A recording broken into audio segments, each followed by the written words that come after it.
This is episode 26 of This Makes Me Happy. Today's episode was recorded in front of a live audience as part of the Philadelphia Podcast Festival. We picked two people from the audience and asked them what makes them happy and recorded that conversation. You're about to listen to that recording as it happened. I would like to thank the Philadelphia Podcasting Society and especially Nathan and Tegan for putting together this event.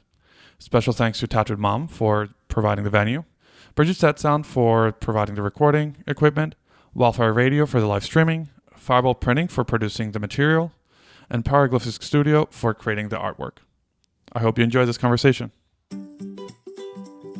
Welcome to This Makes Me Happy, a podcast about people and what makes them happy. My name is Bernardo Margulis.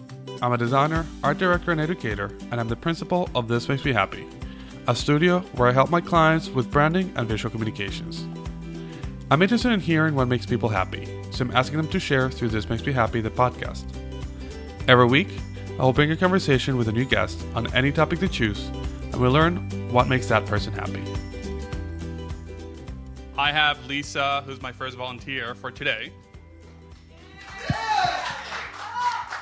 Thanks, guys. Today, since we have two people who one person volunteered and the other one I volunteered, we're going to split it over two people. So, Lisa, welcome to This Makes Me Happy. How you doing? I'm good. How about you? I am doing well. I'm very happy to be here. So tell me, what makes you happy?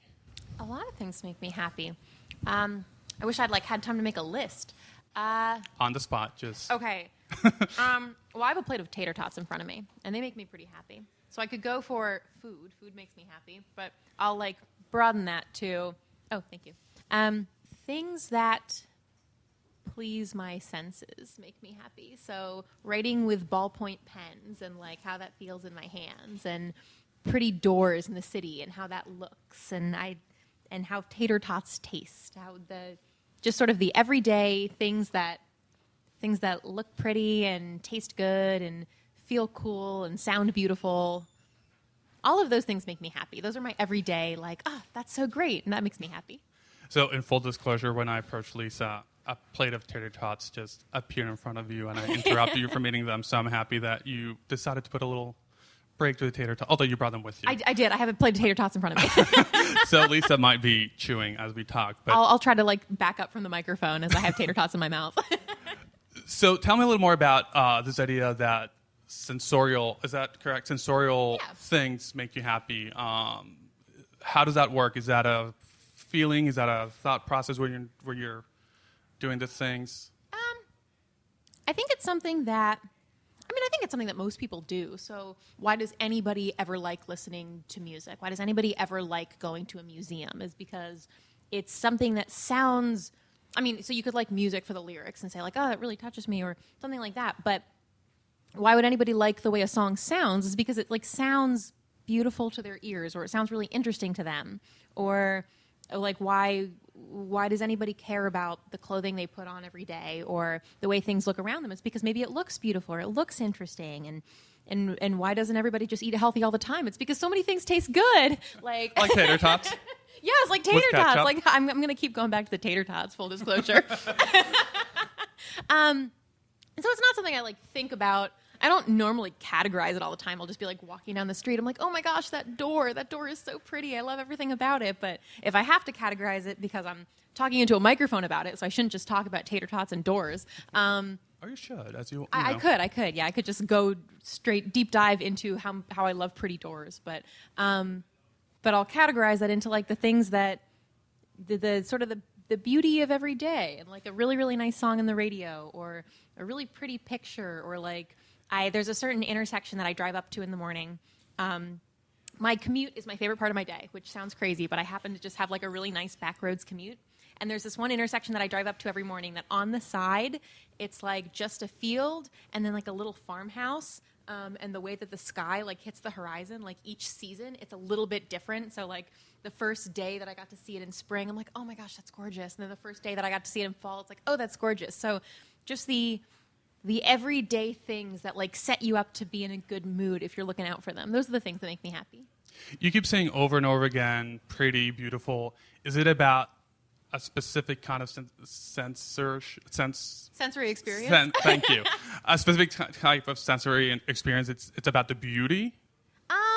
Oh, I guess a lot of times it's about the beauty, just because a lot of times that's what I think my eyes are taking things in all the time. Where I mean, okay, so all my senses are taking things in all the time, but maybe what I see is I think about it more or something. But yeah, a lot of times it's about the beauty of it, and a lot of times it's about how interesting it is. Like if it makes you think about interesting.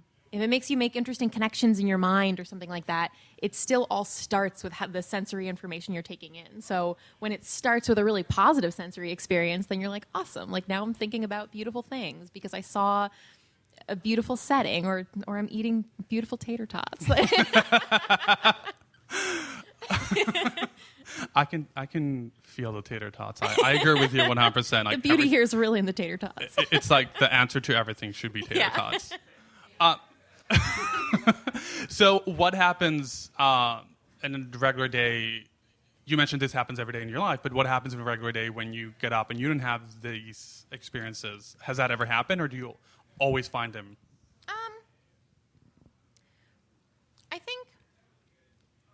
I mean, maybe if I don't have them in all the places that they usually pop up, I'll crave them more in other places. So maybe if I don't see, if it's raining and I don't get that like start to the day, getting to see that like little horizon that that intersection that I get to pull up to, maybe then by the time I get to work, I'll really want to listen to music more or something like that.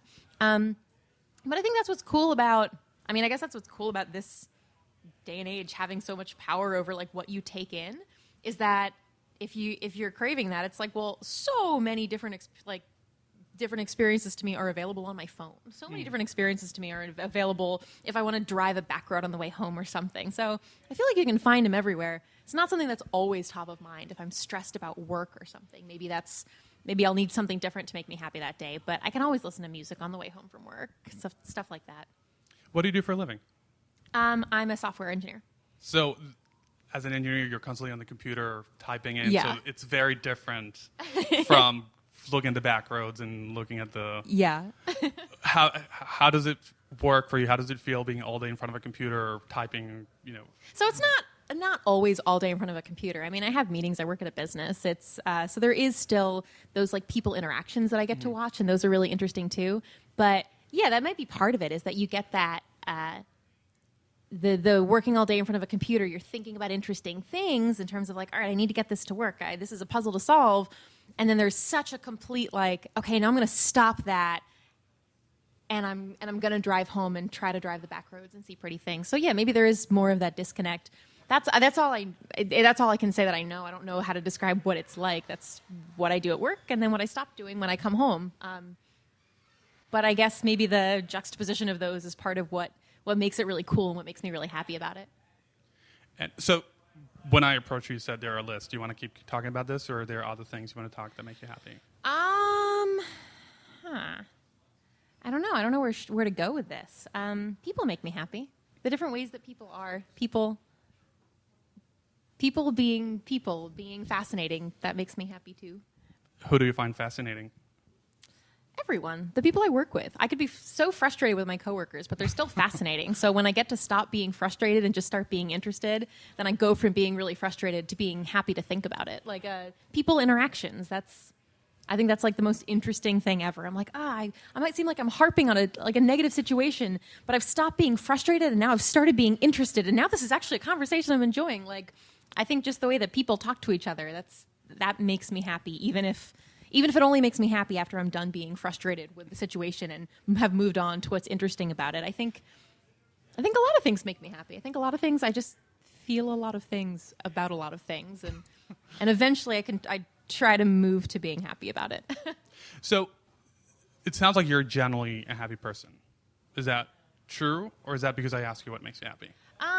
I mean, I do have a plate of tater-tots in front of me, so that might be affecting all of this. So we've determined that everything can be solved. World peace everything will happen. ultimately comes down to tater-tots. All of these extra things that I've mentioned, they're really secondary to the fact that tater-tots make me happy, and once I have tater-tots in front of me, I'm happy about everything. So we just solved the problem in the Middle East. We just solved We poverty. did. We I think if we could just get tater-tots. tater-tots to everyone. Yeah, my sister Orla's in the audience. She's agreeing. She loves tater-tots too. Awesome. Okay, so yeah.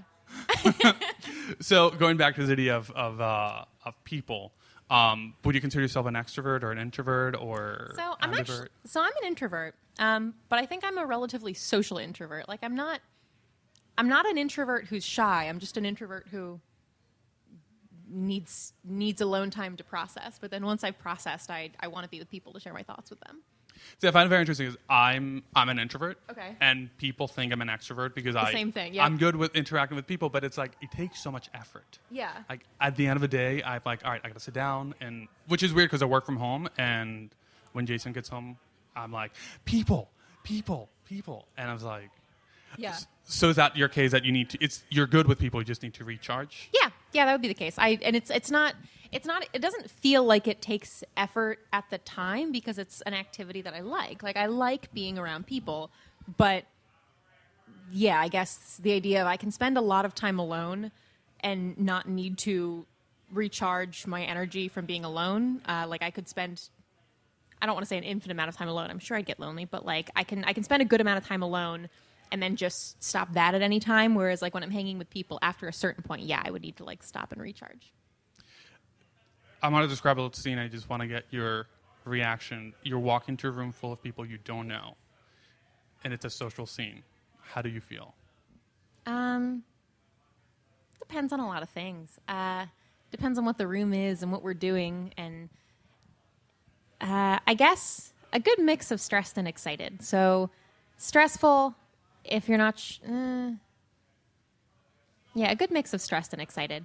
I think if there's the walking through a room of people, there's the opportunity of like making friends with any of them. There's the opportunity of like endless amounts of positive interactions. But also there's the opportunity of like the length of the event worth of awkward interaction. So I think going back and forth between stressed and excited when I feel like, oh, that's a group that maybe if I could walk up to that group, maybe that would work. Maybe that'll be a bunch of new friends tonight. But if I feel like I'm not seeing any of those groups, then stressed. And then when does it turn into something that makes you happy? Is it when it's smaller groups, or is it when you actively decide to make it? Smaller groups. Either one. Like I think even in big, that's one of the things that's really interesting about really big groups of people is that usually at a certain point, unless it's like a planned activity to be a huge group of people, it seems like it's ultimately just a bunch of smaller groups of people all in the same place. So that can be cool about a big room of people is that you just got to find the smaller group of people that's really like that you feel like you fit with. But I guess answering your question, it would be smaller groups of people. So big room of people, if you can find the smaller group of people that you want to hang out with, awesome. But at least when you're with a smaller group of people, you know who the small group of people is, and you can just start talking to all of them. Is there a moment where you start craving that kind of interactions, or is it just when it happens? Yeah, I think when I've had I think I like connecting with people. So I think when I have gotten to the point where I've read something interesting or thought about something interesting, or there's been some sort of input that I'm like, oh, awesome, that's really cool, and I've thought about it, and then at a certain point I just want to share that with people. So I probably start craving interaction with people when there's enough going on in my life that I'm like, I can't wait to tell so and so about my day, because this was this funny story that I've been telling them about this person and how frustrating so and so is, or how awesome this whole group thing has been, and now that has happened again, and now I want to connect with people about all of that. So I guess that's when there's stuff going on, I want to connect with other people about it. Is there a certain type of people you connect with better than others? Connect with a lot of different people in different ways. I like people who have a lot of thoughts about things, who are open to a lot of thoughts about things, and who like to talk about things, and I guess that could take on many different forms. Is there a certain type of people you particularly don't like, or that particularly don't make you happy? No. I don't know that there's besides people who are really mean or really negative, I think that's been the key to being happy around people, is trying to find what kind of interactions with a bunch of different types of people make me happy. When does have you always been like this, craving interaction with people, or did you always know that people made you happy, or is this something that came at a certain point?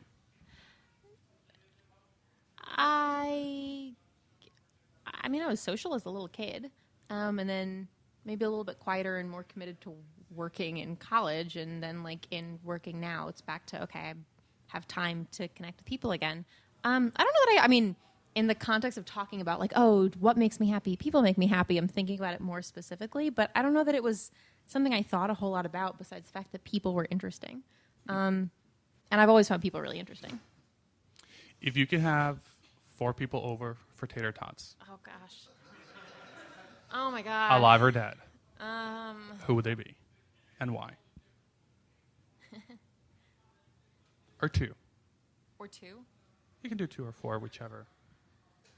Maybe it depends how long a day it had been. If it had been like a really stressful day, I'd be like, I could meet anyone, but like I don't want to right now. I'm just gonna invite my 2 best friends over or something.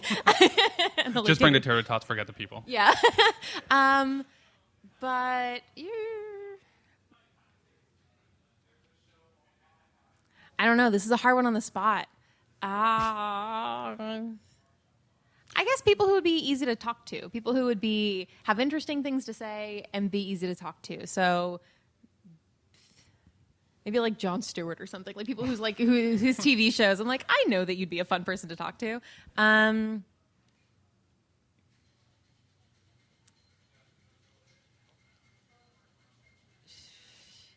don't know. Anybody help me out? Who would anybody else like to have over for Tater-Tots? Yeah, who would you have?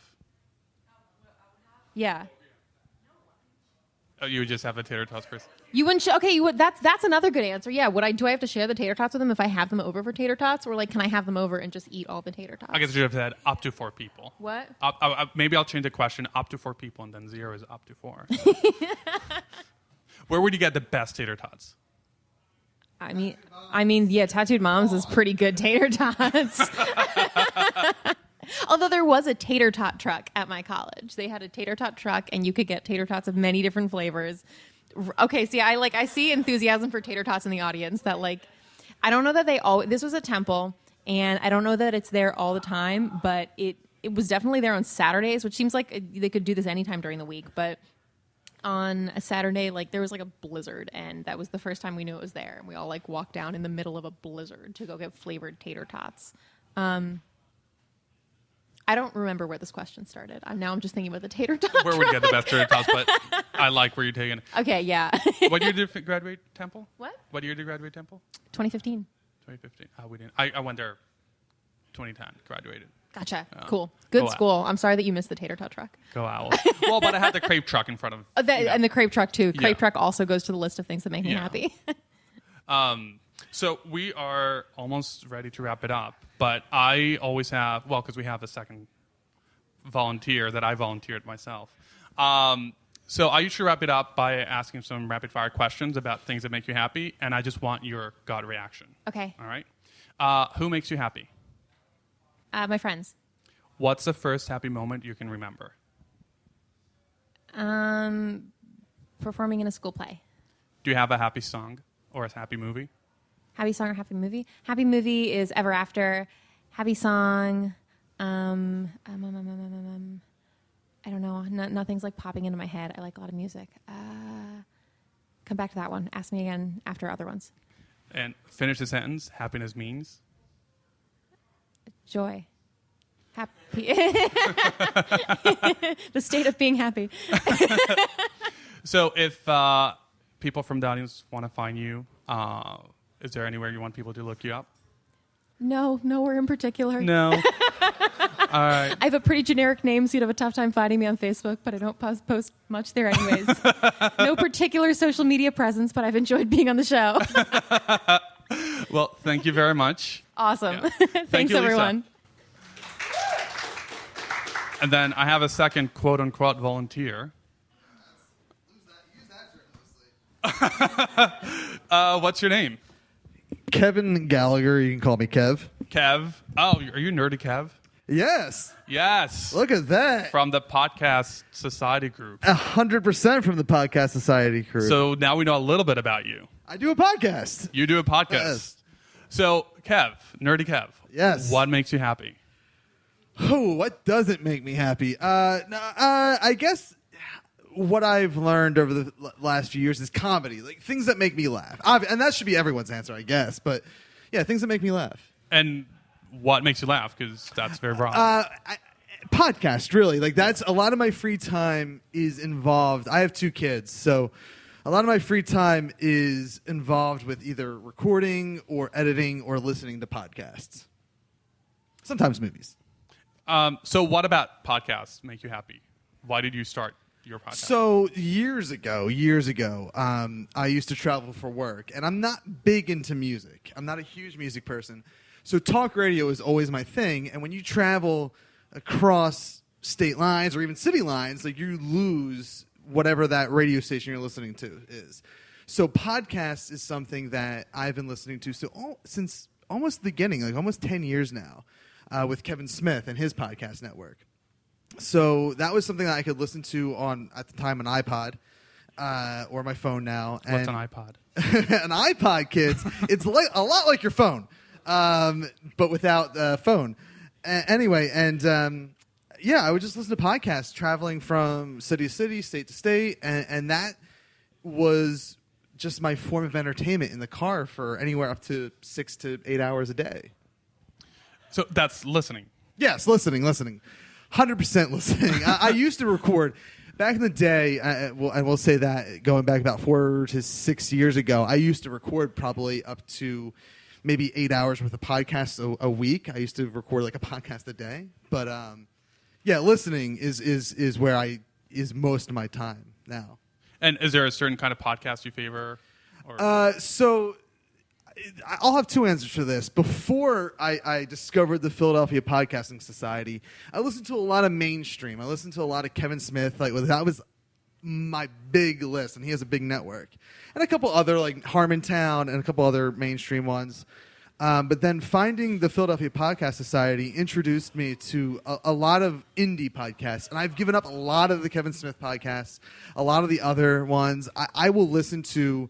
right now, like, the 2 big ones that make me laugh a lot are Too Cool for Tabletop, a D&D podcast, and also Campaign, which is a D&D or a Star Wars D&D podcast. They're the ones that make me laugh the most right now. But all of it is like, I mean, you go down that Philadelphia Podcast Society page and see who posts. I probably listen to their podcast. At some point, I might be... Every single one of them. Not every single one. They may be in my catalog. Like, I usually flag them, and they are in my to-listen. Because I believe in indie first. So most of the podcasts that I'll see on that page, they're downloaded, they're waiting for me to listen to at some point. So I want to dig into what you just said, that you believe in indie first. What does that mean? Why indie first? Well, this goes back to my early days of podcasting, where we were more of a shock jock radio type of show, where we had guests on that usually were bands and stuff. And again, going back to me not being big into music, we had a lot of local guys on.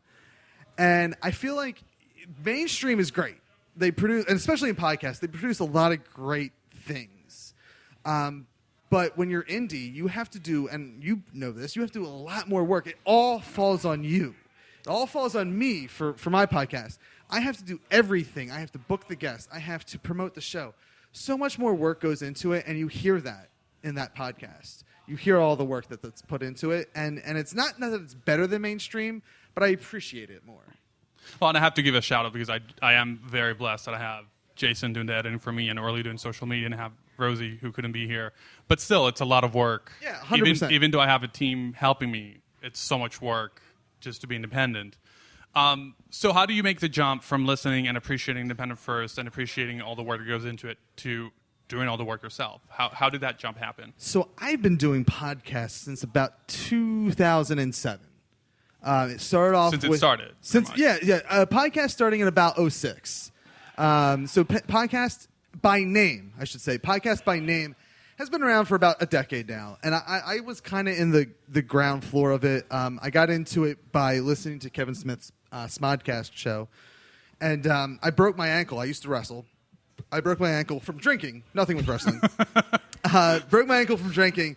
So I couldn't wrestle anymore. So a natural jump for me was, under my wrestling gimmick, was to do a podcast.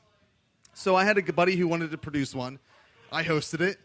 And then from there, it turned into me being the guy involved and doing everything for my own podcasts. So wait, were you wrestling professionally? Well, so I will say yes. You ask my fiance, she'll say no. To me, the definition of professional wrestling is you get paid to hit somebody with a chair, and I did that. I did that. I helped run that company, so all my earnings went into it. So I guess you could argue that I wasn't a professional, but yeah, I did professional wrestling. I was trained by Tom Carter, who is also known as Reckless Youth. If you're a wrestling fan, you know him as the founder of Chikara. Founder of Chikara Pro Wrestling. He was in the farm team for WWE at some point. Great guy, great trainer, and he trained me professionally. And at some point after that, when I broke my ankle was when that ended. And for me, despite, if you were here earlier and watched the show, despite me being super nervous and coughing a lot, I was really good on the mic as a villain. A heel, if you will, if you're new to the wrestling business. And so doing this and transitioning from wrestling to podcasting as my character, I wrestled as Steel Tip. So that was like my first podcast was Happy Hour with Steel Tip. Beer podcast, and I acted like a villain when we had wrestling angles. And then eventually that turned into me just being myself and not being a wrestler. But yeah, just easy transition, I guess. So 9 years later, you're still podcasting. Yes. How does that feel? Do you think about it? Is it 100%. Yeah, it's weird. It's nice seeing how now, like 9 years ago, and there's still people today who don't know what a podcast is. But 9 years ago, no one knew what a podcast was. And to see like television shows like Scream take podcasting seriously, Scream on MTV, not Scream the movie, they took it seriously. To see movies like, and people will argue the quality of the movie, but Kevin Smith's movie Tusk took podcasting seriously. That was like that opened the movie. To see podcasting go from just people doing it and it not being recognized to being a fully recognized form of media today is wonderful. I said it on my show earlier. Podcasting means everything to me. It's where, I mean, as you can tell, I talk a lot, which is good because it means I have to talk less. and we were talking to Lisa about being an introvert or extrovert. I'm 100% introvert, assuming that means you're shy and stuff. I'm really bad at things, knowing the English language and stuff. But yeah, I'm super shy. So the fact that I do this is actually super strange to me because I'm not that person that puts myself out there. But when it comes to wrestling or putting on persona, I do. Is it still a persona for you? No, with age, 100%. I have. So we used to, like I said earlier in my part here, I used to do like a shock jockey type radio. I grew up with Stern. I grew up with Kid Chris, who was big in the Philly area. Opie and Anthony. I grew up with those guys, and to me, that's what talking on a mic was. Or if you're a wrestling fan, it was just talking crap on a mic.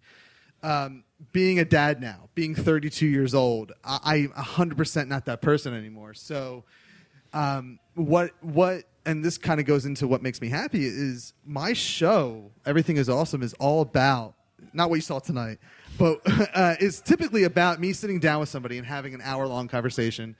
And whether it's an actual interview, I call it a long-form interview show, but I'm terrible at giving interviews. Like I can't. If I did a true interview, I'd read a question, wait for the answer, not respond to it, ask the other question. So I'm really good at conversation though. I can talk. So that's what it's turned into. Just having, whether you're a actor, a podcaster, just someone that has a really cool story. Like I just want to talk to people. So is podcast your full-time occupation? 100% no. I wish it was. But as we all know, typically it's really hard to make this medium your full-time occupation. But it's a really cool side gig. So what's your 9 to 5 when you're on a podcast? My 9 to 5 is as little as I can give away about it. It's local government. Okay. I don't want to give too much away because I don't. That's fine. Yeah, Well, what I'm trying to get is... I do computers. I do work with computers in my local government job.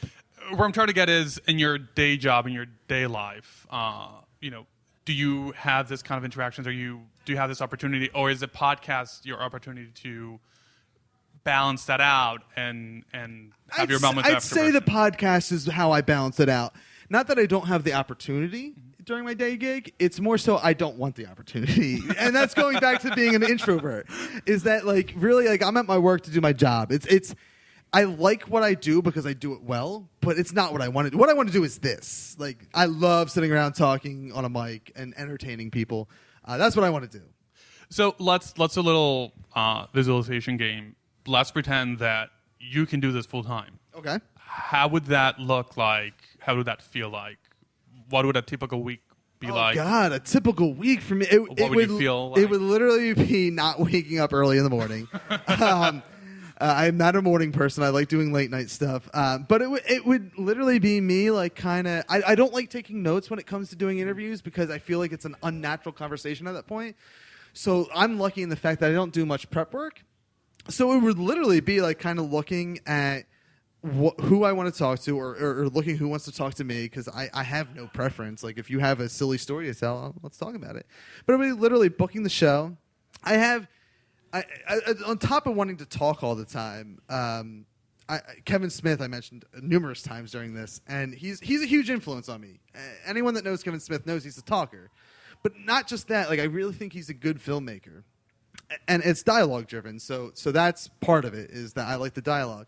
So I mean, I found out probably like 4 or 5 years ago, like that's kind of what I want to do. So like if my day gig was not what I do now, and it could be anything, it really would be kind of figuring out how to prep a movie, film a movie, and do podcasting along with it.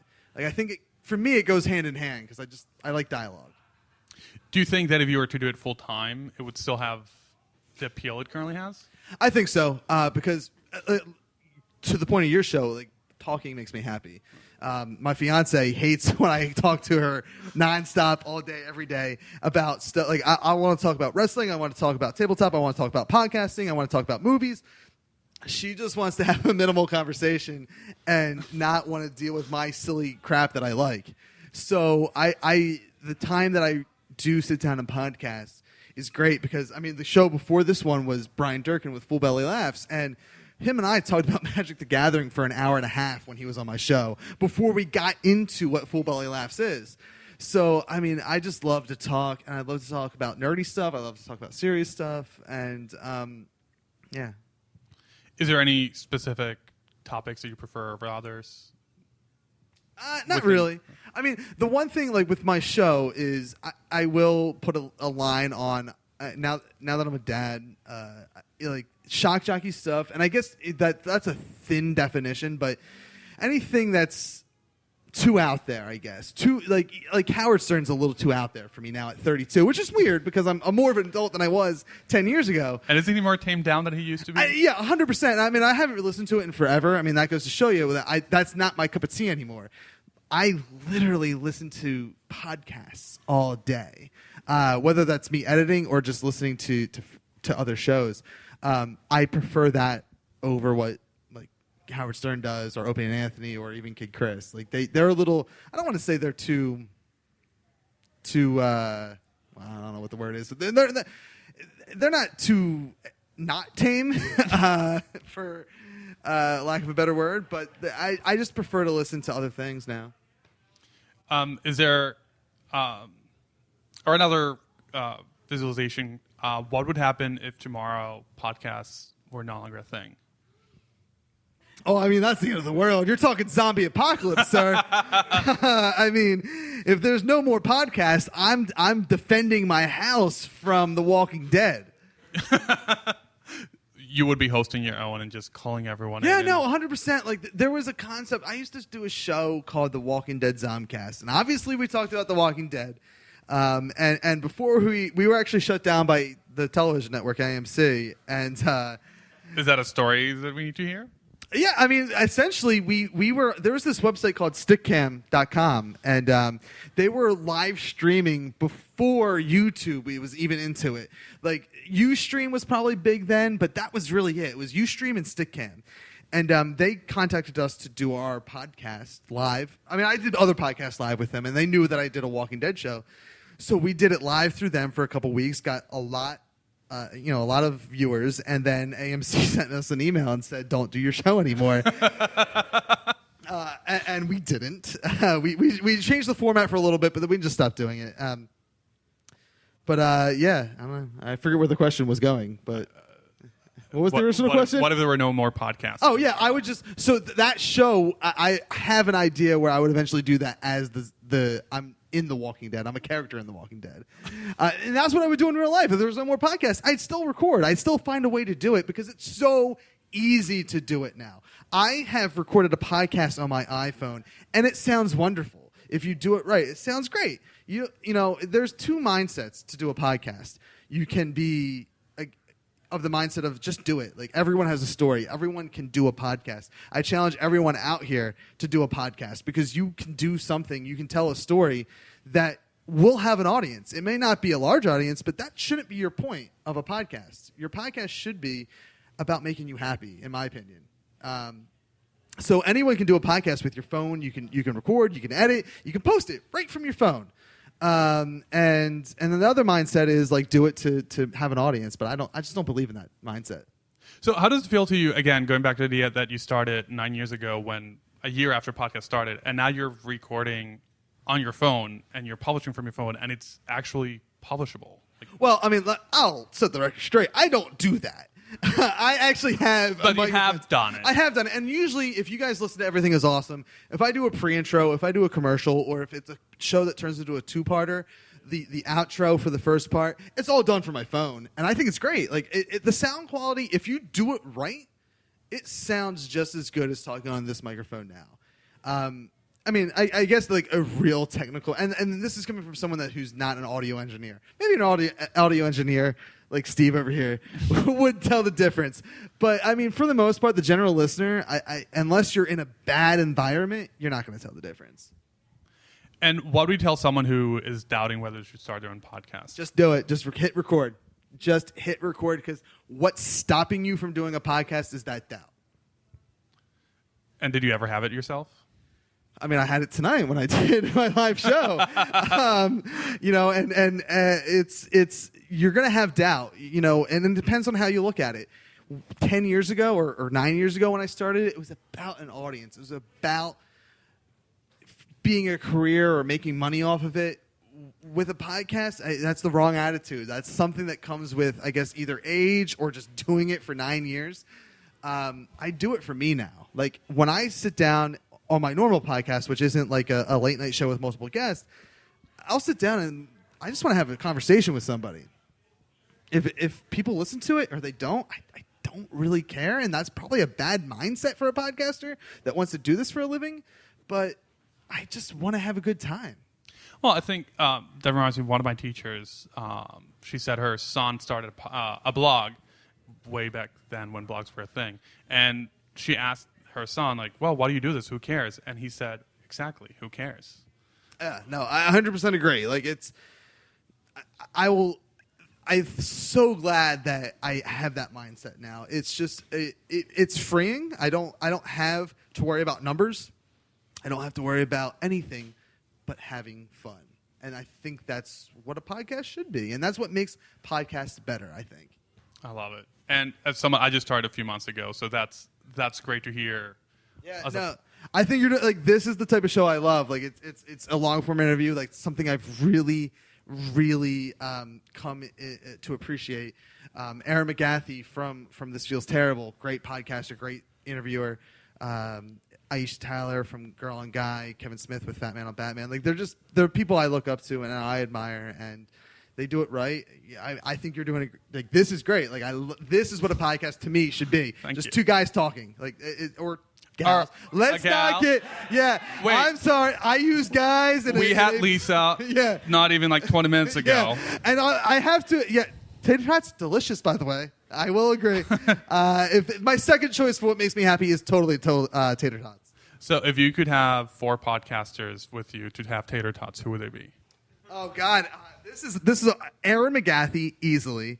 I'm going to go with Jeff Stormer from Party of One podcast. He kind of kicked off the podcast fest for us Friday night, And Jason Ashley from Too Cool for Tabletop. He's just a really funny, good dude. I've worked with him outside of podcasting. So yeah, those three. I guess do I get a fourth one or am I the fourth? Well, I'll give you the same chance I give Lisa. Up to 4. Up to 4. Okay, the fourth guy would be you.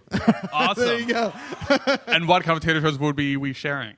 What's that? What kind of tater tots would we sharing? I eat straight up tater tots with ketchup. Is there other kinds of tater tots? Like, well, I just got dripped. Well, no, they have cheese tater tots. I mean, just tater tots with all the different sides. All right, and that's how Lisa was doing it, so that was awesome. Yeah. Tater tots with ketchup is great. And if I can throw a fifth person, Lisa, she'll come join us. She already has a tater tot, so we're set. Great. Yeah, she'll bring the tater tots. We're good. Yeah, there we go. And where do you get the best tater tots again? Tattooed Mom. And that's where we're recording today. Exactly. Before we wrap it up, I want to also give you the rapid fire. Okay. I'm going to throw a few questions about what makes you happy, and I want your gut reaction. All right. Do you have a happy movie or a happy song? This is going to be weird for movie. Chasing Amy makes me cry, but that also makes me happy. Who is the happiest person you know? Kevin Smith. Oh, that I know personally? Or just in general? It was an abstract question. How do you can answer it abstractly. All right, Kevin Smith then. Here goes. He smokes a lot of pot. What is the happiest moment you can remember? Watching Clerks with my uncle for the first time 16 years ago. Do you have when I should not be watching Clerks as a young teenager. Well, we're the same age. 16 years ago, we were. Yeah, okay. I was probably more. It was probably 20 years ago. Okay, that's a little different. I forget how old I am. Do you have a happy color? Silver, because I used to wrestle with steel tip. Wait, I want to hear a little more about your wrestling. Okay, go for it. No, just just in general. So it started That's off, a question. It started off as backyard wrestling. I've always been a fan of it, of WWE style wrestling. We started off backyard. Eventually, we actually got shut down by Falls Township, which you get shut down a lot, apparently. Yeah, that's funny. I never equated the two. Falls Township shut us down because our ring was outside of a fence or some bullshit, and kids could climb on it. But then we decided to take that money in the state of Pennsylvania. You need like a $10,000 insurance bond to get a license to wrestle. We did that, and I wrestled there. I broke my ankle, like I said, and that was kind of the end of it. I wrestled one time after that, about 7 years ago in 2009, right around when I probably started, about 2 years after I started podcasting. And it's just so much fun. It's just I don't know if it's because I think as a creative type, I think most creative types suffer from some sort of depression. And for me, my outlet was wrestling, and hitting someone with a chair was great. And I will always, right now, this is talking about it, I want to do it now. I just not hit someone with a chair. I mean, unless you're volunteering. I'm not volunteering for that. No, these chairs here are pretty solid. I don't know. Yeah, these chairs are bad for hitting. But yeah, it's just something that I really enjoyed. It wasn't about necessarily the physical aspect as much as it was about the storytelling. Which, if you listen to Everything Is Awesome, that's kind of a theme. Is we like to talk about storytelling. That's why we talk to a lot of podcasters. That's why we talk to a lot of tabletop players. Wrestling is nothing but a story that you're telling from start to finish in that match, and it was just a lot of fun. It was a stress reliever. It was just fun. Breaking a chair on anyone, I'm sure. What's that? Breaking a chair on anyone's back, I'm sure. Well, even that, it wasn't just chairs. I was more than that. Ladders but it was fun to get out there and show people that despite my body shape, I could go out there and do certain things that was not expected.